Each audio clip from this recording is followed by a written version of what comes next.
Assalamu alaikum. There is one hadith in which a woman came to our Rasul sallallahu alayhi wasallam and she told him that she is beautiful, but her husband is not so beautiful. That's why she wants to get detached from him, and our Rasul sallallahu alayhi wasallam told her husband to leave her. Can you tell me what was the duration between their nikah and the time she approached Rasul sallallahu alayhi wasallam for separation? سرفراز صاحب، ایسی کوئی حدیث نہیں ہے، یہ کم سے کم ہمارے علم میں نہیں ہے کہ کسی بھی خاتون نے آ کے حضور صلی اللہ علیہ وسلم سے یہ کہا ہو کہ میرا شوہر مجھ سے کم خوبصورت ہے، اس لیے مجھے طلاق دلوا دیں اس سے۔ ایسے غالباً کوئی حدیث ہے نہیں، کم سے کم ہمارے علم میں نہیں ہے، اور شاید آپ کی مراد وہ حدیث ہے جو بخاری شریف وغیرہ میں آئی ہے، وہ اور چیز۔ صحیح بخاری میں آیا ہے،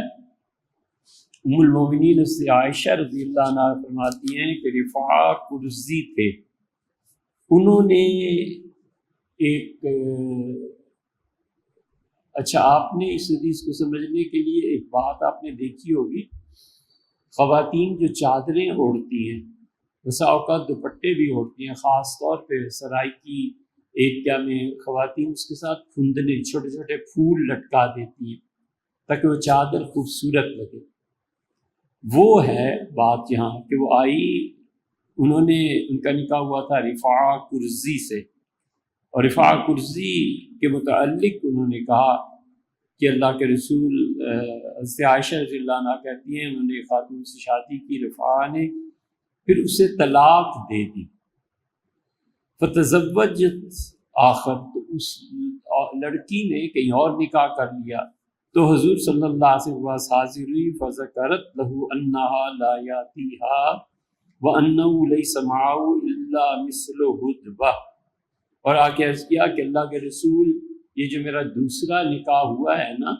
یہ آدمی مجھ سے جنسی تعلقات قائم ہی نہیں کر سکتا، یہ نامرد ہے، اور اس کے پاس سوائے ہدبہ کے کچھ نہیں۔ ہدبہ وہ چھوٹا سا پھول جو عورتیں اپنے دوپٹوں کے ساتھ چادروں کے ساتھ لٹکا دیتی ہیں، تو اسے کہا اس کا جو عضو ہے تو اتنا چھوٹا ہے تو میں اس کے ساتھ نہیں رہوں گی۔ فقال اللہ، حضور صلی اللہ علیہ وسلم، نہیں،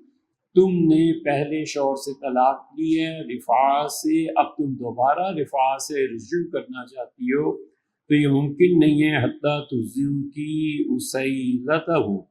ویذوق اسیلتک، نہیں ہو سکتا۔ دو میں سے ایک کام مراد یہ تھی کہ کرنے، یا تو اس سے طلاق لے لو پھر ایک اور شادی کرو، اور وہ ازدواجی تعلقات دوسرے شوہر سے قائم ہو جائیں، اور پھر تمہارا دوسرا بلکہ تیسرا شوہر تمہیں طلاق دے،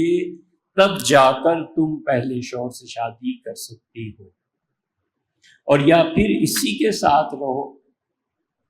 اور یہ کبھی بھی ایک مرتبہ بھی یہ عمل کر کے فارغ ہو جائے اور پھر تمہیں طلاق دے تو پھر تم اپنے پہلے شوہر رفاع کی طرف جا سکتی ہو۔ شاید آپ کی مراد یہ ہے، یہ حدیث تو بالکل صحیح ہے، خلا کی بنیاد پر، اور 3 طلاقیں جب ہو جائیں تو اس کے بعد شوہر سے، پہلے شوہر سے جسے طلاق دیا رجوع کرنے میں، یہ حدیث آپ کو بہت جگہ مل جائے گی۔